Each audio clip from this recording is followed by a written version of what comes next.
and I wanted to share something with you guys. Um, I just wanted to show you guys. I'm not predicting anything. I'm not saying anything is anything, but I want to make a couple things clear that involve me. Okay. Number one, um, I don't know if anybody's seen something on YouTube that talks about how we're in the wrong timeline. We're in 2015. And I thought that was really weird for a couple reasons. You know, back in 2015, I'd almost died, and this alien virus came on my phone and downloaded my consciousness, and that's the truth. Okay, because I was found dead in the middle of some Mexican restaurant in Zanesville, Ohio, which happens to be right on the border of Newark, Ohio, which happens to be kind of exactly where this Decalogue stone of Moses was found by a farmer.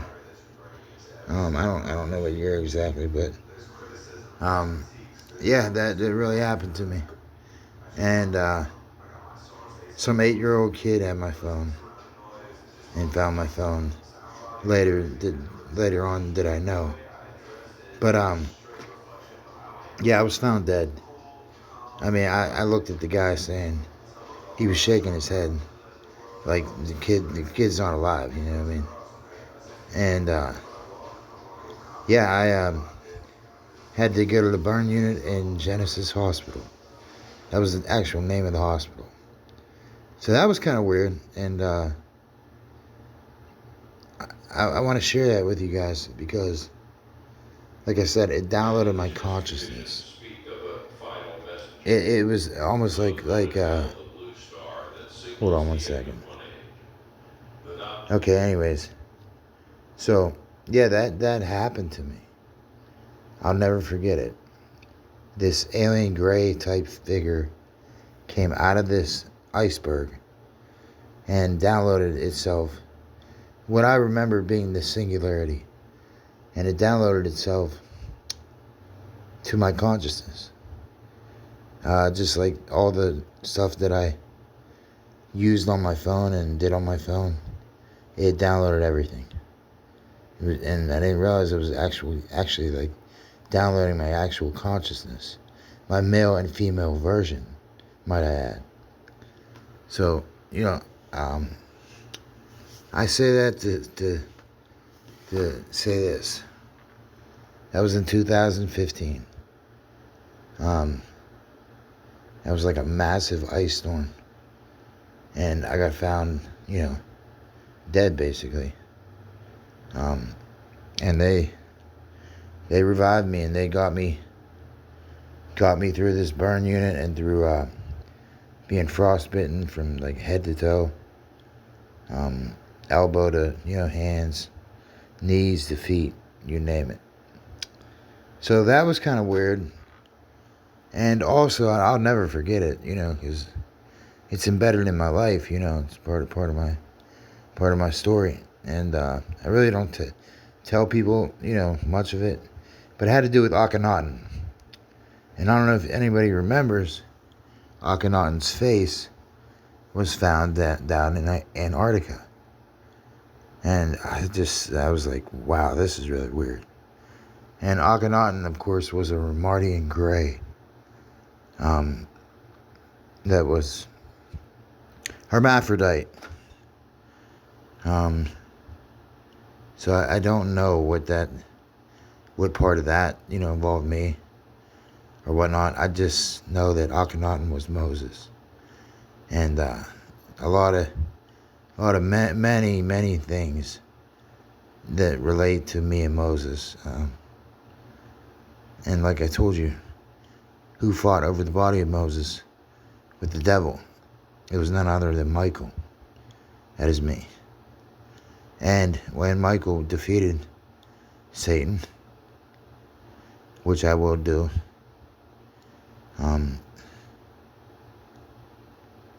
He took over the body of Moses. And of course, we know that Moses' body was not crippled or, brittle. Neither was his eye dim. That is a little secret. So, and of course, it's my idea that Moses, after Michael won, came as a blend of many things. Malachi number 1 and Mordecai number 2. And if you know anything about Mordecai, you know that he saved his people for 500 years. And we know that Christ, Michael, or Melchizedek, whatever you want to say, Michael Zadok, will save his people for, eternity. And this is something that most Christians don't really get to obtain. Guys, I've been really, graced with God's favor in many different ways. Not in ways that you'd think you'd be highly favored, but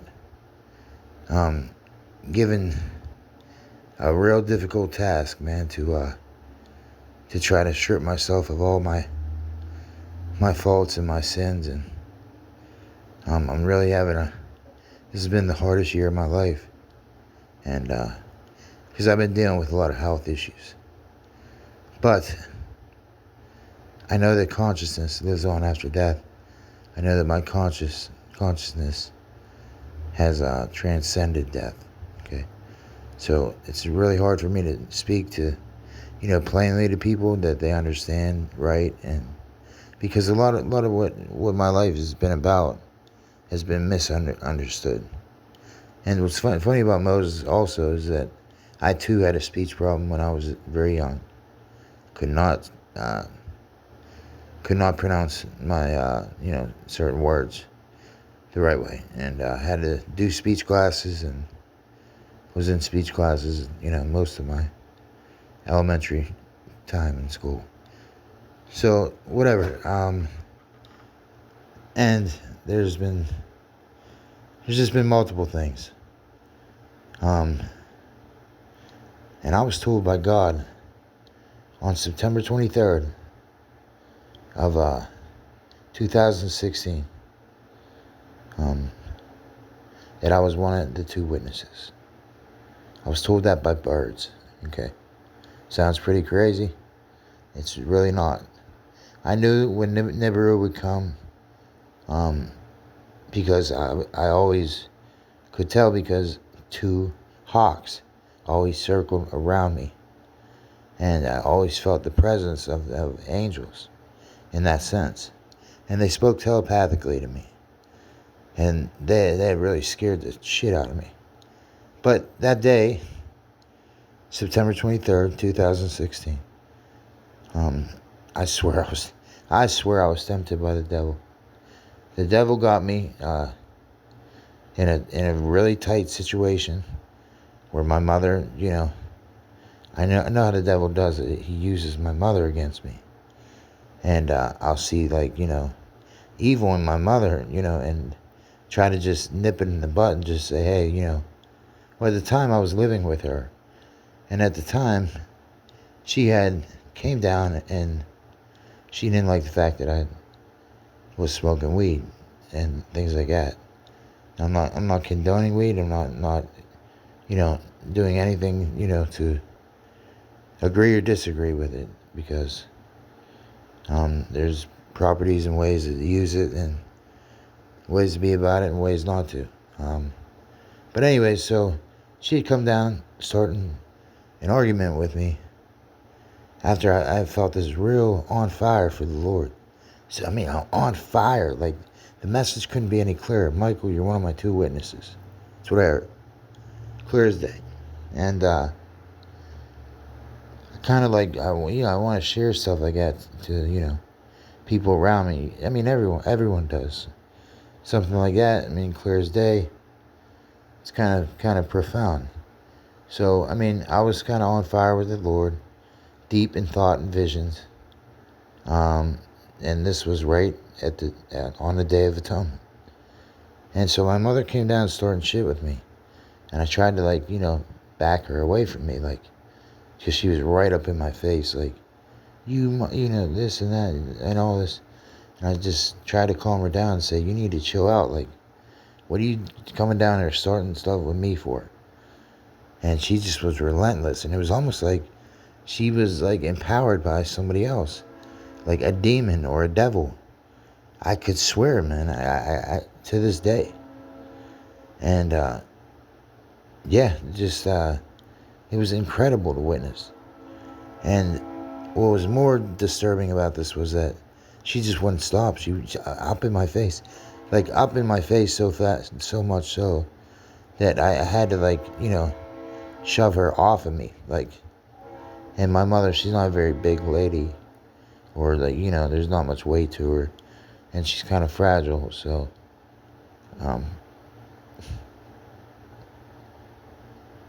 so... I had to shove her off of me, like just a light shove. It wasn't like I, like, pushed her. Like, it was just a shove. Like, come on, back up. And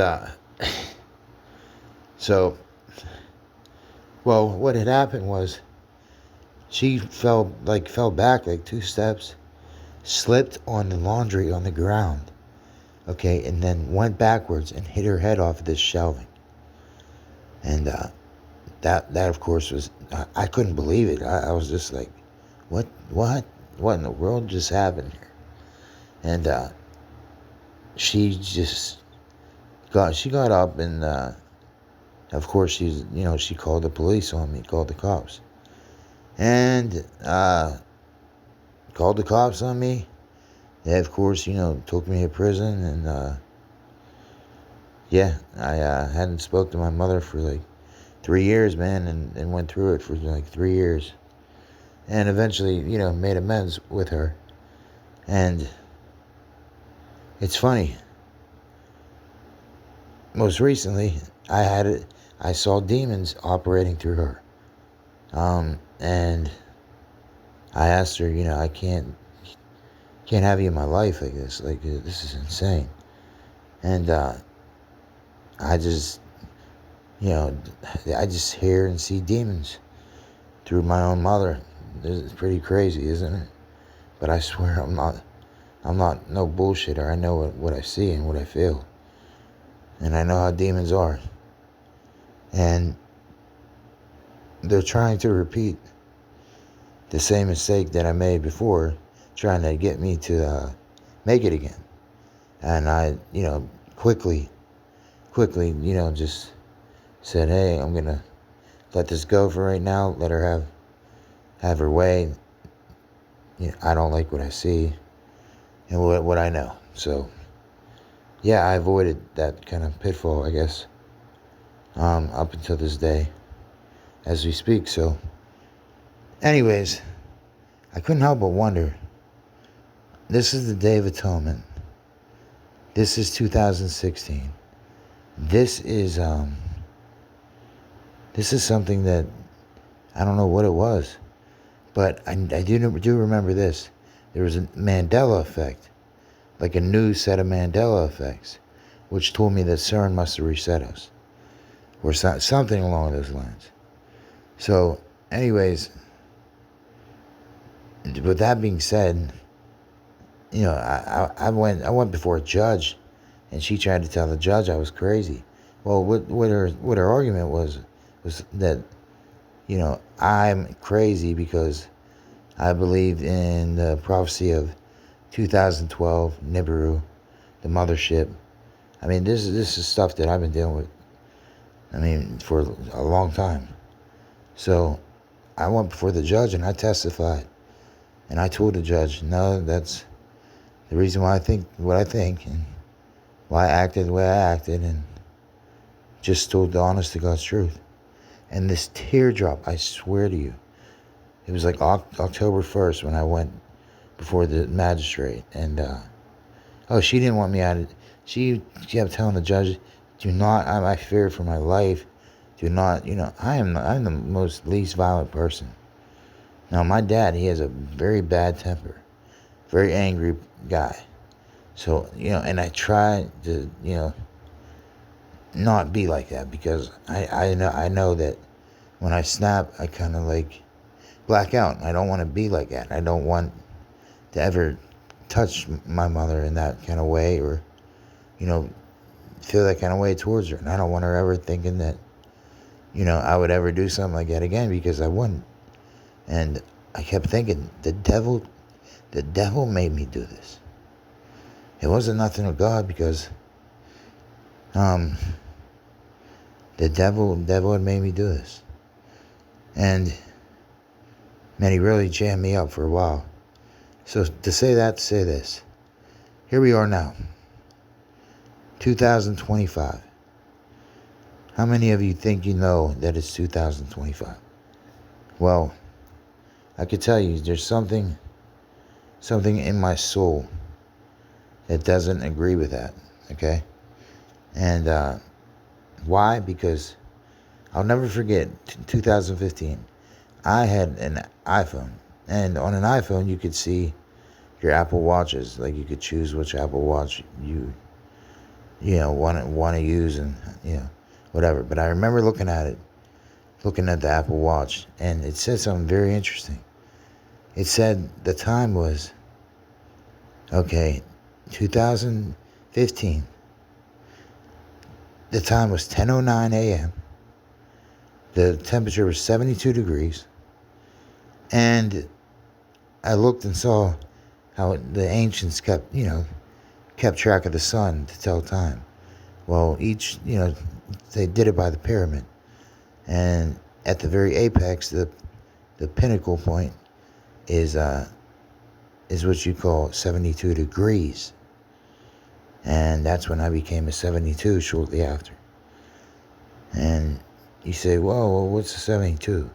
Well, 72 is half of 144. So you do the math, okay? And 72 also means 9.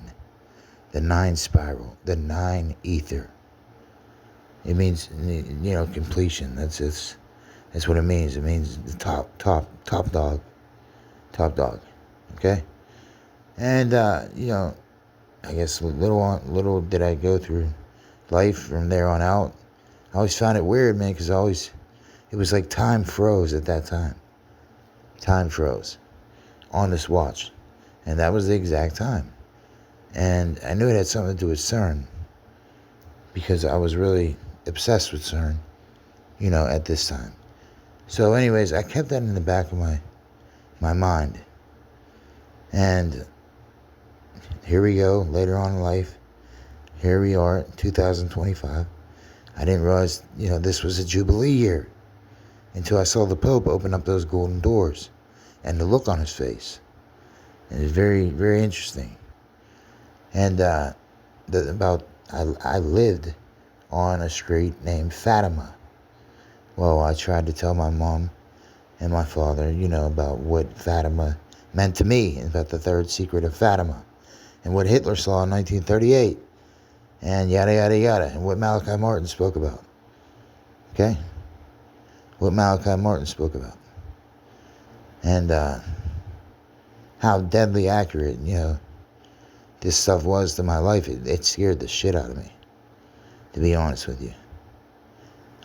Because I knew that God was calling me at that point. I knew that God was calling me at that point, and I knew that, it wasn't no typical calling. It was something heavy.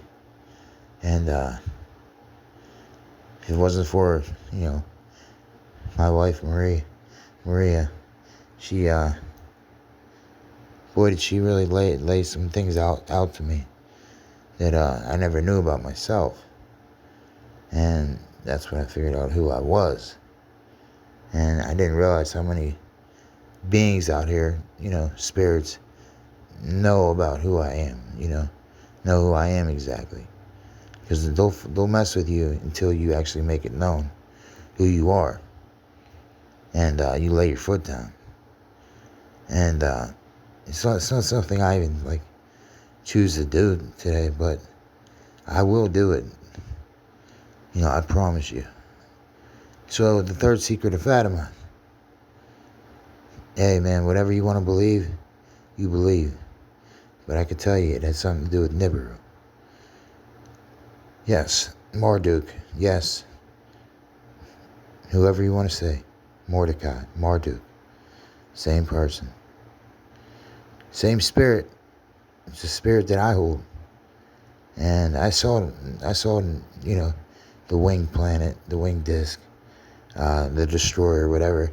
I saw it as a shadow, though. I didn't see it like it was, like how they depict it. So I'm watching Unexplained Mysteries the other day, and I see the winged planet. It's a planet that has wings on it. Okay, and it's because it's moving. It's a rogue planet.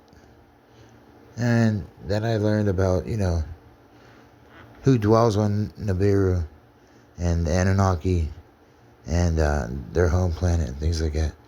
And another thing I do remember is that it was like every Halloween, I would see like right around Halloween time, it would be like, the same thing, almost like on a loop, a simulation, a loop. I'd get the same message.